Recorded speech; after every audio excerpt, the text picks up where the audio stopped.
You're sitting in your car, engine off. Your phone is still in your hand. You just refreshed your banking app twice, just to make sure it's real. And there it is, $100,143, 6 digits. No tricks, no pending deposits, no rounding errors. Just a number you've been chasing for years. And the strange part is, you don't feel excited, you feel stuck. Because for the first time, saving isn't the problem anymore. Now the question is, what do you do with it? And this is the moment almost nobody talks about. Because hitting $100,000 isn't just a milestone. It's a transition, a quiet one, the kind that doesn't announce itself, but changes everything underneath. And if you handle this moment wrong, that $100,000 stays exactly what it is, just a number. But if you handle it right, it becomes something else entirely. It becomes a machine. Most people spend years getting here, 5, 6, sometimes 10 years of slow progress, skipping things, driving older cars, saying no more than they wanted to, watching friends spend freely while they stayed disciplined, and the entire time, money felt manual.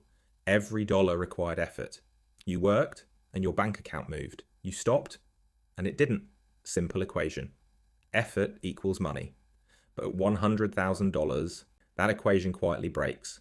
Here's what changes. Your money gets a job. Not metaphorically, literally. At a modest 8% return, $100,000 produces about $8,000 a year. That's roughly $667 a month, showing up without you doing anything. No meetings, no deadlines, no emails. It just arrives. And that's the first time in your life money starts behaving like an employee instead of a result. But here's where it gets more interesting.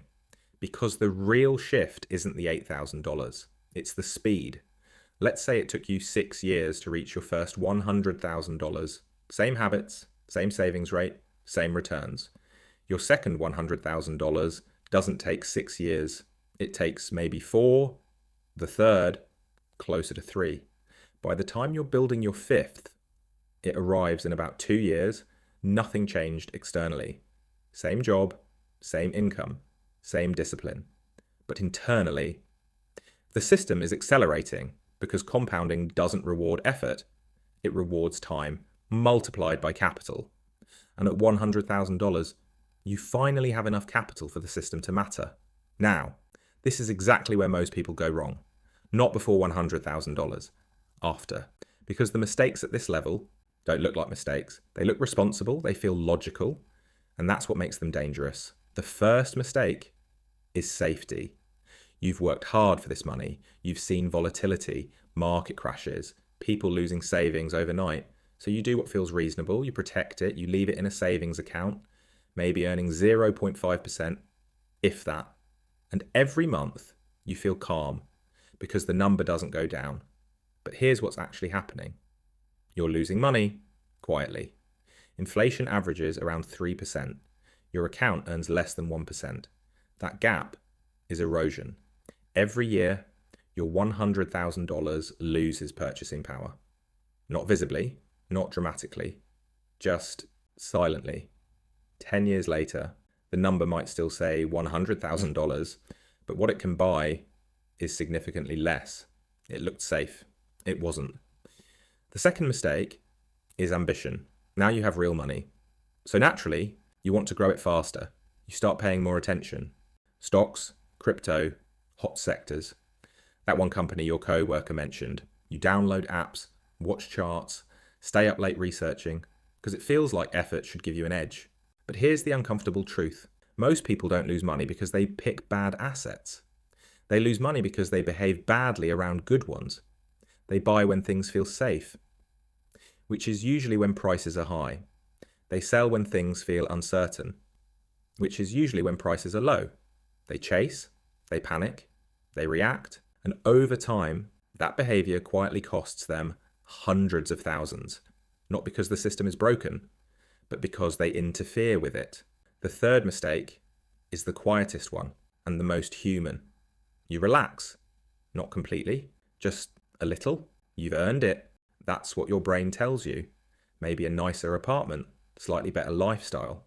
You stop tracking as carefully because clearly you're doing something right. And this is where something subtle happens.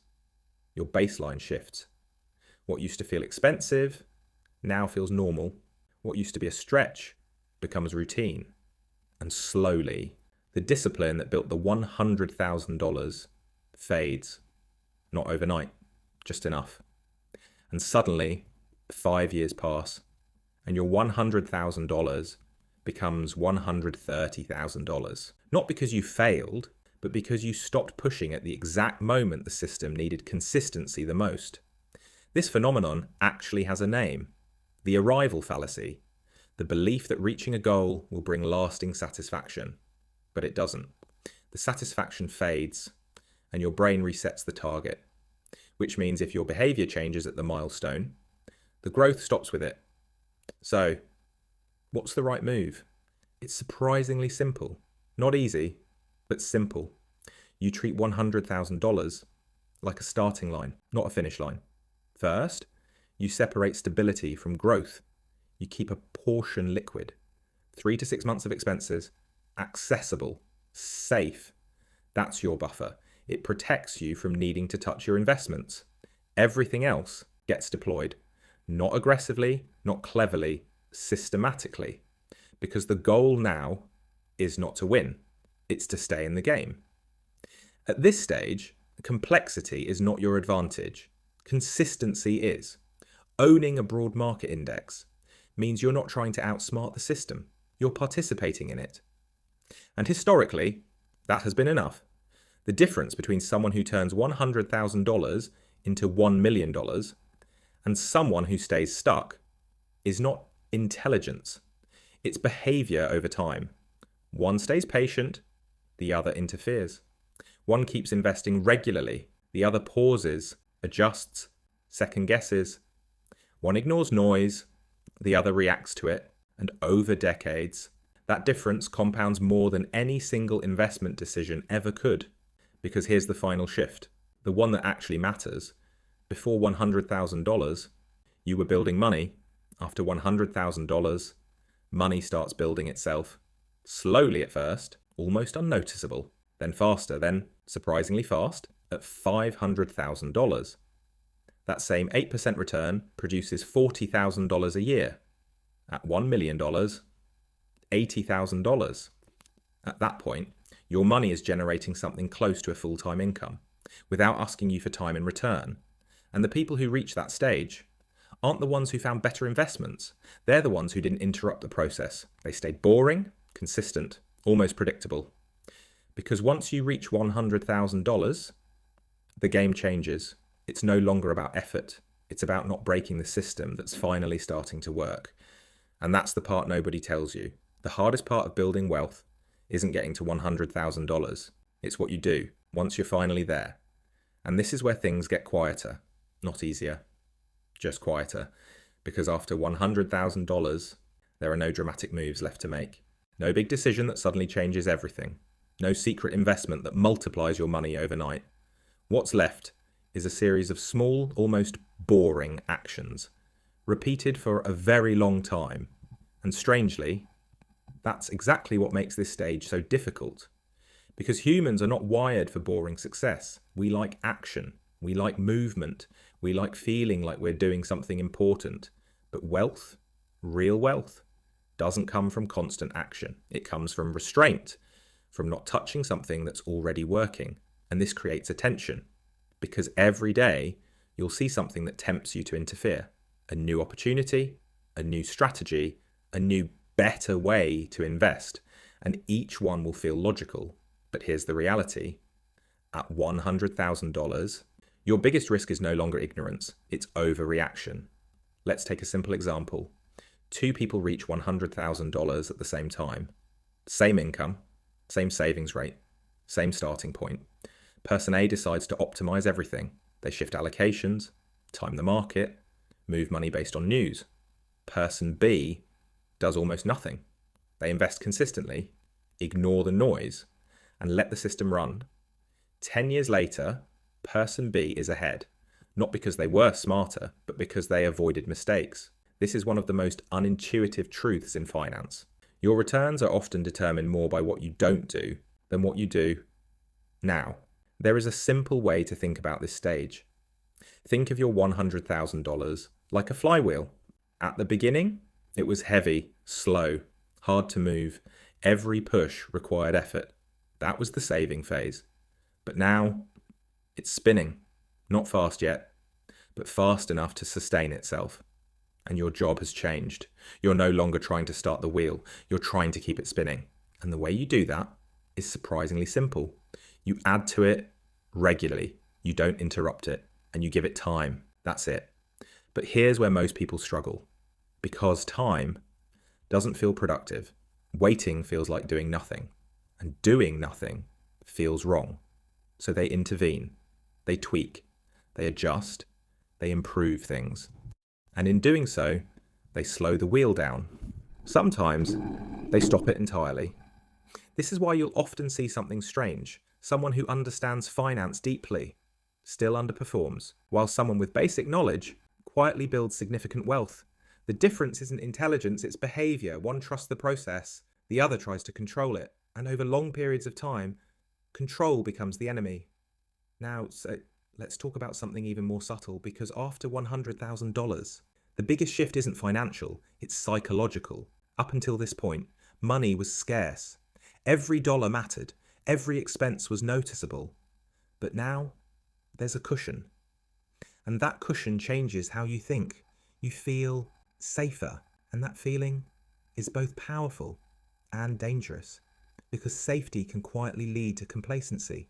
You stop optimizing. You stop tracking. You stop being as intentional, not dramatically, just enough. And over time, that small shift compounds in the wrong direction. This is how people plateau. Not because they fail, but because they relax at the wrong time. And here's the paradox. The moment your money starts working for you is the moment your behavior matters the most, not less, more. Because now there's something to protect, not from the market, but from yourself. So what does the right approach actually look like? It looks boring. You automate your investments. So decisions don't depend on mood. You increase contributions slowly, especially when your income rises. You ignore short-term noise because it doesn't change long-term outcomes.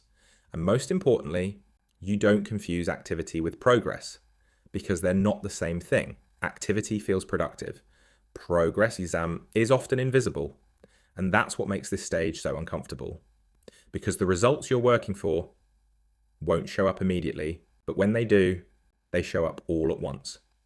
This is the nature of compounding. It's slow, then sudden, quiet, then overwhelming. And if you interrupt it early, you never reach the part where it matters. Which brings us back to that moment. Sitting in your car, looking at $100,000 on your screen. Because what you're really looking at is not just money, it's potential. The potential for your life to become less dependent on your time. The potential for your future income to come from assets, not effort. And the potential to finally step out of the cycle, where money only moves when you do. But that potential is fragile, not because the system is weak, but because human behavior is. And the people who turn $100,000 into something meaningful aren't the ones who chase more, they're the ones who protect what they've built and let it grow, quietly, consistently, over time. So if you ever find yourself at that number, staring at it, unsure what to do next, just remember that nothing magical happened overnight. There was no sudden breakthrough. You didn't win. You positioned yourself. And from this point forward, your job isn't to push harder, it's to step slightly out of the way and let the math do what it's been waiting to do all along.